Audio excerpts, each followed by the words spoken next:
Amigo mío hace 50 años, no sé cuántos. Recuerdo que perseguíamos mambises mexicanos por los archivos mexicanos cuando él estaba por allá. Y en cuanto a mi procedencia cubana, pues sí, en efecto, mi familia es de Guanabacoa, así que mi apego a Martí sobre todo, y después y de Martí a Fidel, pues fue influido primero por las lecturas de Martí que nos daban en la casa de niños, y después cuando oíamos la radio cuando se transmitía por primer territorio libre de América, escuchábamos todos los días las intervenciones de Fidel. Aquí me va a pasar lo que le pasaba a Lula en los discursos que mencionaba Beto, que después de que hablaban tantos dirigentes con tanta prolijidad, pues se ponían nerviosos ellos porque eran los que veían la logística del admirado Lula, porque ellos ya hablaron prácticamente de todo. Entonces, incluso muchas de las cosas que voy a decir son citas del libro de Pedro Pablo, pero ello no desanima mi entusiasmo, y además el agradecimiento a René que me ha invitado a este panel. Y leo: la quinta conferencia internacional por el equilibrio del mundo en esta ocasión se ha organizado como colofón, ya lo sabemos todos, de la jornada internacional en la que muchos tomamos parte por el 170 aniversario del natalicio de José Martí. Y en este ámbito se ha propuesto presentar esta mesa panel con el fin de dilucidar, siquiera brevemente, la profunda relación entre la obra y pensamiento de Fidel con la de José Martí. Derivada, desde luego, como ha señalado Pedro Pablo, de la voluntad del primer dirigente revolucionario, quien tempranamente manifestó en sus primeros textos políticos y en numerosas acciones de su trayectoria política la relación con Martí.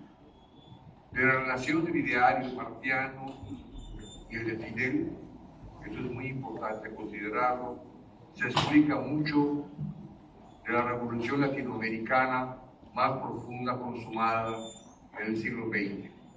Esperaría yo que en el siglo XXI podamos conformar una mejor revolución. No en Cuba, pero en América. Tengo mucha fe en Brasil, en mi propio país. Por cierto, me enorgullece, decía Pedro Pablo, que iba a llevar a su núcleo del partido, lo que había dicho Frei. Pues yo no tengo que llegar porque aquí tengo 4 dirigentes de mi partido, son Morena, que han escuchado muy bien lo que ha dicho el compañero Beto, y que va a estar, por cierto, con nosotros en el Instituto de Formación Política con Lisboa. En lo personal, me gustaría iniciar esta intervención recordando durante la primera conferencia por el equilibrio del mundo celebrada hace 20 años, en 2003, en homenaje del 150 aniversario del natalicio de José Martí, Fidel no solo acudió a clausurar el evento aquí en el Palacio de Convenciones el 29 de enero de aquel año, sino que en tan representativa ocasión, el comandante dio muestras de que el pensamiento martiano lo habitaba, estaba dentro de sí. Durante su discurso inició preguntando lo siguiente: ¿qué significa Martí para los cubanos? Y enseguida respondió: en un documento denominado El Presidio Político en Cuba, Martí, cuando apenas tenía 18 años, después de sufrir cruel prisión a los 16 con grilletes de hierro atados a los pies, afirmó: Dios existe.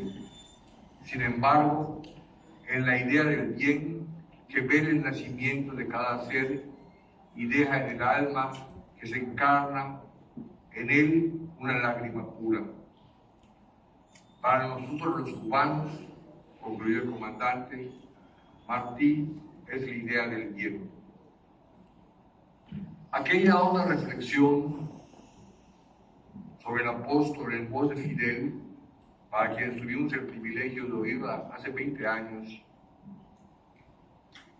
además de habernos puesto a meditar sobre el indisoluble vínculo existente entre Martí y los cubanos, como esencia de lo nacional y de las identidades reunidas en el devenir histórico de este país, nos ratificó también la temprana relación de Martí con Fidel, cuando con 19 años, según refiere Cartucha Blanca, no sé si está por aquí, Cartucha Blanco, ingresó a la universidad y en esa casa de estudios, como señalaba Pedro Pablo, descubrió cómo descubrió a Martín, a Fidel, las mejores ideas de nuestra época. Por aquí me hice revolucionario, aquí me hice martiano, por aquí me hice socialista. Y como testimonio de esa apropiación del ideario martiano, con frecuencia se acude a la frase pronunciada, familiar citada por Pedro Pablo en su autodefensa, la historia nos observará, cuando calificó al apóstol como el autor intelectual del asalto al cuartel Moncada en Santiago el 26 de julio del año 53. Por lo tanto, no resulta casual, también señalado por Pedro Pablo y también por Beto, que en más de 40 ocasiones en el texto de la historia nos resolverá se encuentran frases de Fidel, de Martí. Es decir, había en él toda una concepción revolucionaria derivada de su lectura de Martí. Recuerdo también un texto de Fidel sobre la cárcel, donde narra su lectura sobre Martí. Resulta relevante destacar en estos apuntes, no aspiran a ser más que los apuntes, que el abrazo de ideas y praxis entre el apóstol y el Fidel, su destino y vidas mexicanas, que es lo que me interesa, ciertamente ocurrieron paralelas, separadas acaso por el tiempo, pero sin duda acaecidas como nadando en sincronizado sobre el canal de Yucatán. Ya en México encontraron afectos, amor y enormes vicisitudes para tratar de liberar esa historia cubana y latinoamericana también, que como escribiera Martí en 1877, se ha sufrido por la injerencia de una civilización devastadora, dos palabras, civilización y devastadora, que siendo un antagonismo constituyen un consenso. Sin dejar de mencionar que la luz de los pueblos originarios, y eso lo quiero subrayar porque hace un momento se mencionaba que Mariátegui, lo mencionaba Beto, que evidentemente profundiza sobre las culturas indígenas, sobre todo de América. Falta mucho por estudiar de Martí, y lo he hecho en los últimos 20 años, sobre su percepción y sus conocimientos sobre las culturas aborígenes de Mesoamérica, de Yucatán, de Guatemala, del centro de México, y también tiene una noción de indígena muy interesante, diferente desde luego a la de Mariátegui, porque hay una diferencia de tiempo y de concepción filosófica, pero Martí tuvo siempre un interés fundamental en los pueblos originarios, hasta que no anda el indio, no anda la América. Sin dejar de mencionar que la luz de los pueblos originarios debió de iluminar el pensamiento de Martí antes de acuñar en México por primera vez el concepto de nuestra América, al escribir: si Europa fuera el cerebro, nuestra América sería el corazón. En una crítica a una obra teatral de Peón Contreras, ayer la citaba, vuelvo a citar, hasta el cielo, del poeta yucateco José Peón Contreras, repito, estrenada el 11 de enero de 1876. En adición a esta concepción sobre nuestra América, el apóstol cubano esbozó nociones políticas y económicas de impresionante actualidad, publicadas en la Ciudad de México, párrafos cuya profundidad parece conocer a fondo nuestro presidente Andrés Manuel López Obrador.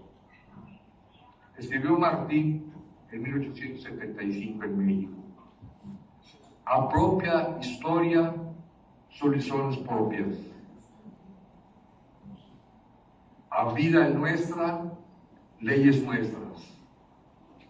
No se ande servilmente el economista mexicano a la regla dudosa, aunque en el mismo país que la aspiró. Aquí va creándose una vida, crece una economía. Y mis paisanos me dirán si esto ha sido cierto o no. El enorme talento de nuestro presidente de poder sacar a flote el peso mexicano, cuando a inicios del sexenio del presidente López Obrador, las voces agoreras decían que iba a crecer a un ritmo acelerado. Yo recuerdo hace unos días escuché a un innombrable, que por cierto es pariente mío, diciendo que calculaba que para esas fechas el dólar no sería 18, sino sería 28. Y créanme que ha hecho un enorme esfuerzo el presidente de la República en ese sentido. Y estas palabras parecen como si las supiera, y estoy seguro que las conoce, porque el presidente Obrador, por si no lo saben, todos los días cita a Martín. Todos los días dice: amor por amor se paga. Y no es una citatoria vaga o fútil. Él es un hombre que ha estudiado, y él tiene una compañera que es una profunda intelectual que se dedica a estudiar la obra de los principales pensadores de América Latina. De cualquier manera, el 18 de diciembre de 1998, Fidel fue absolutamente explícito al describir el origen de sus afectos por México. Dijo Martí, de Martí dijo Fidel: aprendimos a amar a México, el país al que más admiró y amó más que a ningún otro. Martí, el país que más amó, aparte de Cuba, fue a México. Y es que en 2011, otra vez Caperucita Blanco, quien conocí en la Ciudad de América, me regaló un hermoso volumen de entrevistas con Fidel. Formuló una serie de preguntas a Fidel en busca de las razones por las que tuvo que elegir México como destino de su confinamiento, del que nos hablaba Pedro Pablo. Yo diría, señaló Fidel, que lo primero que pensé fue la tradición histórica de las relaciones de las revoluciones cubana y mexicana, desde la lucha de la independencia. Pensé en José Martí, en Julio Antonio Mella, que son figuras simbólicas de dicha relación. Sin embargo, la querencia y la admiración de Fidel por México, inspiradas desde luego en Martí, en esa subjetividad, que creo que igual tenemos que profundizarla, compañera.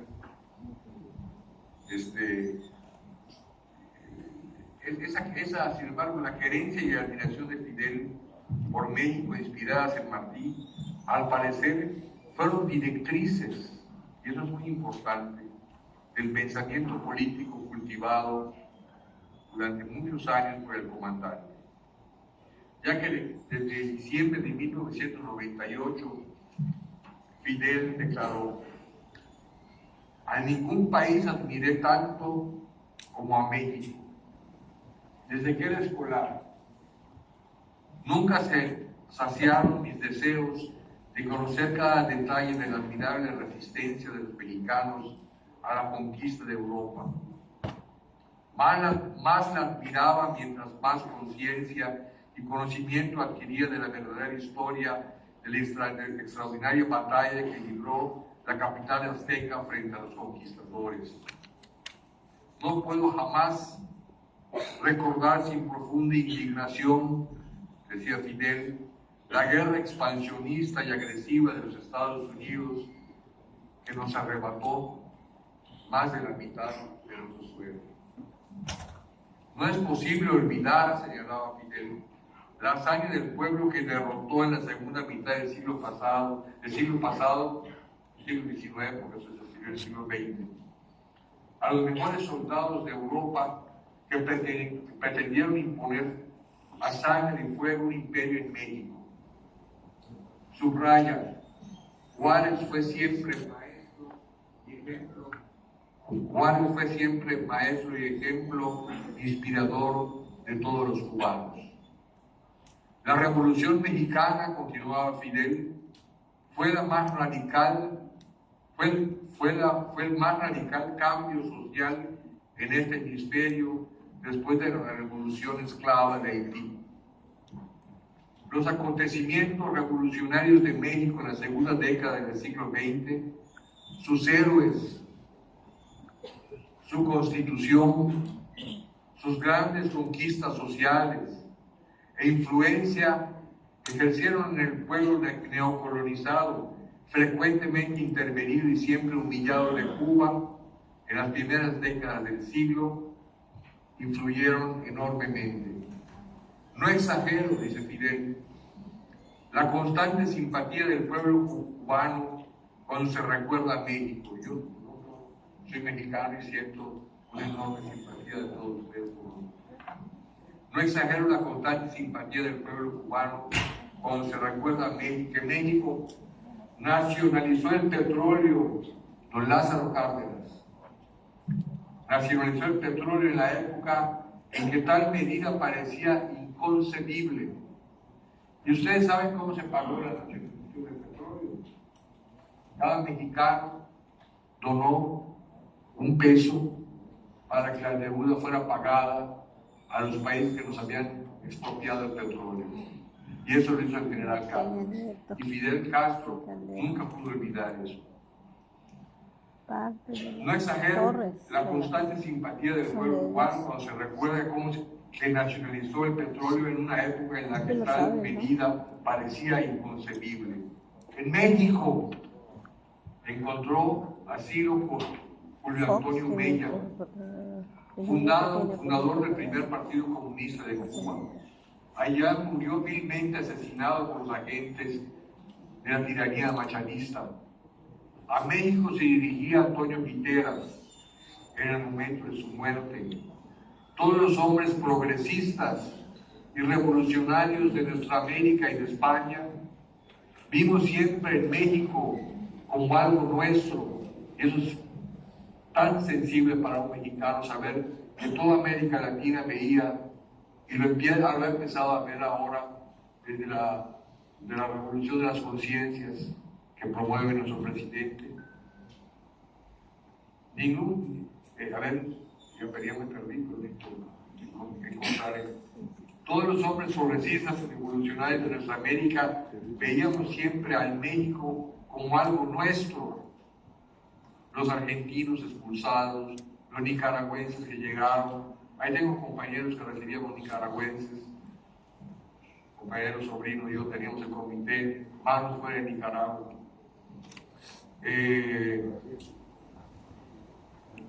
Ningún convencionalismo jurídico, digo, Fidel era abogado,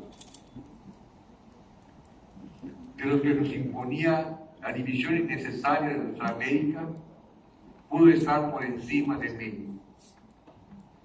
Por eso fuimos a México, por eso partimos de Tuxpan en el Granma y por eso desembarcamos en Cuba, por México. En términos geográficos, Martí y Fidel ingresaron a México por la península de Yucatán, en cuya capital Mérida encontró refugio del acoso español, el remediano pedagogo Rodolfo Menéndez de la Peña y varios miles de patriotas entre los que se encontraba mi familia. Y a donde le dirigió a Menéndez una carta del apóstol muy emocionante, que la voy a leer un pedacito, aunque les fastidie, ni modo. Estoy de acuerdo con Freire, pero de modo no se inspira. Le escribe a Rodolfo Menéndez de la Peña, le escribe Martín, en 1894, en mayo, le escribe: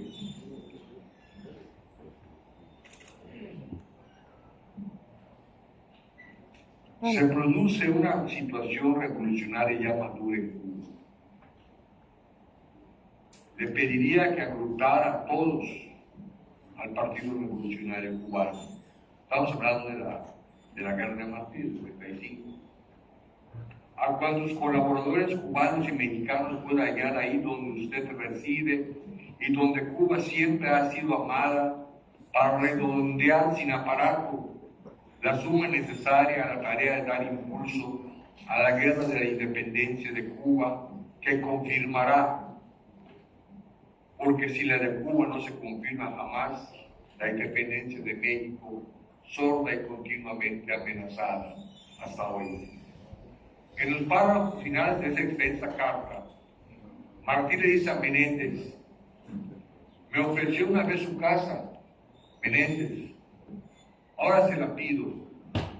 Si no tiene nada más que ella, véndala. Y Rodolfo Menéndez vendió su casa, dio el dinero a la causa de la independencia y se alquiló en un modestísimo alquiler en el barrio de Santiago que Miguelito conoce. No es necesario decir que Martí estuvo 3 veces en Yucatán, que voy a entrar en eso, 75, 76, 77, y que se hizo un profundo conocedor de la historia de los mayas y de otros temas que escapan a los límites de su trabajo.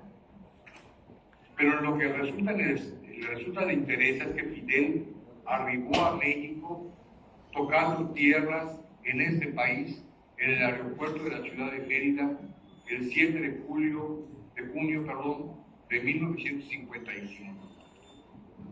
Después de aterrizar, dijo Fidel, me bajé.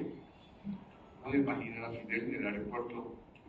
Sobrino lo conoce muy bien porque su padre era el que veía la torre de control.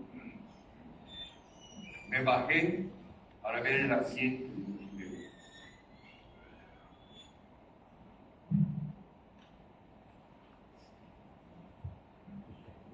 En todas aquellas cosas iba pensando cuando observé la geografía de Yucatán, la vegetación tropical, los ríos, que no hay tantos, los ríos subterráneos, los distintos puntos, si estaba o no poblada, las vías de comunicación, etc. Al principio, dijo Fidel, pensé que tal vez saldríamos de Yucatán, la península más cercana a Cuba, para realizar la revolución. Pero eso que nosotros pretendíamos era imposible en un lugar como Yucatán. Yucatán, los que lo conocen, saben que es un lugar muy pequeño, muy tranquilo, donde se sabe la vida del vecino y del de enfrente y de atrás. Y entonces Fidel no podía estar en una lucha clandestina con las características. Y entonces él decide irse a la Ciudad de México, porque por el contrario, en una gran urbe como la Ciudad de México, hoy creo que tiene 20 millones de habitantes, sería menos complicado llevar a cabo la preparación de la insurrección, y claro, también pensé desde luego partir desde donde partió, en el Gran, que es Veracruz, que está mucho más cerca que Mérida, que Yucatán, de la ciudad de Veracruz. Y para concluir me pregunto, ¿significó entonces que el comandante eliminó Yucatán para sumar su proximidad geográfica, cultural y política al proyecto de regresar y realizar la revolución de Cuba y se alejó por completo de ella? Existen diversos relatos. Yo le decía a mi maestro Miguel Barnet ayer, él y yo hablamos muchas cosas, de Levi-Strauss, de Claude Levi-Strauss, y me decía, entre la mito y la realidad hay una analogía, y eso pasó en Yucatán. Quizás existen diversos relatos de la presencia encubierta de Fidel en Yucatán. Algunos lo sitúan tomando grecas de café. Los yucatecos sabemos que una greca es como un cuchillo. Grecas de café en el Teatro Peón Contreras, enfrente de la universidad. Otros lo describen, no sé si el profesor Ariel Avilés, él es uno de ellos. Otros lo describen fumándose un habano en el Parque San Juan. Sin embargo, con certeza, solo se ha documentado que el 26 de septiembre de 1955 viajó en autobús de la Ciudad de México hacia Mérida, Yucatán, para encontrarse con el dirigente de Acción Libertadora, Justo Carrillo, quien había llegado de La Habana. Y el 30 de septiembre del propio año se entrevistó con el mencionado dirigente Carrillo Hernández, en la zona arqueológica de Chichén Itzá. Por cierto, Martí no conoció Chichén Itzá, sin embargo le dedicó un hermosísimo poema a Chichén. Y no regresó a la Ciudad de México sino hasta el 13 de octubre de 1955. O sea, tuvo unos pocos días Fidel allá. Quizás en ese entorno relacionado con el viaje de Fidel a Yucatán derivan las historias que les dije y muchas más. Incluso una historia de amor del comandante que la voy a comentar porque no resisto a hacerlo. Quizás, sí, en este caso, la educadora Lía Cámara Plum, quien lo conoció a Fidel, según ha declarado en varias entrevistas, incluso conmigo, que en septiembre de 1955, coinciden las fechas, conoció a Fidel en Valladolid. Maestro Barnet también conoce Valladolid, y creo que Frei estaba por ahí también, pero muchos conocen Valladolid. Hoy yo fui rector de la universidad allá y no les gustaba porque era yo comunista, fue ninguno. Entonces, en septiembre de 1955 conoció a Fidel en Valladolid, la ciudad más cercana a Chichén, donde se hallaba la central de autobuses. O sea, para ir a Chichén había que montar un autobús en Valladolid y ahí lo conoció esa Lía Cámara. Ella ha dicho, desde aquellas fechas, cuando ese joven alto, muy diferente de los yucatecos son bajitos, Fidel era un hombre alto, bien portado, muy diferente a los yucatecos, dice ella, por su porte y su estatura, se sentó a su lado en el autobús que lo traería a Mérida. Y le buscó plática y se presentó como, no Fidel Castro, Alejandro González. Entonces, la emoción, de acuerdo con lo dicho por la profesora Cámara, subió de tono por la presencia abrasiva y tan impactante que puede representar Fidel, y subió el tono de la emoción de la maestra. Pero cuando eso mismo ocurría, se enteró, por voz de Fidel, que Fidel era divorciado y tenía un hijo. La ilusión se vino abajo y lo que pudo haber sido un amor se volvió una buena amistad. Más tarde, los padres de la maestra Lía prohibirían ese amago de romance, que a lo más que llegó fue un tórrido beso de despedida. No obstante, que la fecha de despedida de la maestra varía un poco porque ella es una persona mayor. No obstante, la fecha de despedida que narra la profesora de Cámara varía con relación a la cronología de Fidel. Ella ha señalado que en los años 60, y eso yo no lo he podido corroborar, por mucho que yo vengo a Cuba casi cada que puedo. Entonces, ahora no por la pandemia de un tiempo. Ella ha señalado que en los años 60 recibió una invitación para un congreso de maestros en Cuba. Ella empacó maletas, esperanzada y movida aún por el amor de volver a ver a Fidel. Al llegar a Cuba el día, fue recibida como una dignataria al terminar el congreso. Se quedó, dice ella, 2 o 3 meses más para trabajar en proyectos sociales, entregando casas a campesinos y después hacer censos para abrir escuelas. Y según ha dicho, y me asegura, porque vive la maestra, la prueba de ello es que una escuela en Santa Isabel de las Lajas, lleva su nombre. Yo he visitado Santa Isabel de las Lajas y no encontré el nombre de la escuela. Puede ser que hayan cambiado el nombre del colegio. Ya para terminar, porque vi que René, sin embargo, eso no significa que Fidel no haya perdido contacto con esta historia romance con Yucatán. En Yucatán hubo al menos 2 campamentos que sirvieron de sostén para la revolución armada de Campeche, que fue desarticulada en poco tiempo debido a que fueron detenidos por la policía los compañeros que estaban haciendo allá, y otra en la zona de Cancún. Y también, si se acuerdan, los cubanos de edad mayor que yo, como yo, había un gallego que se llamaba José Neiras, tenía una revista que se llamaba El Zum.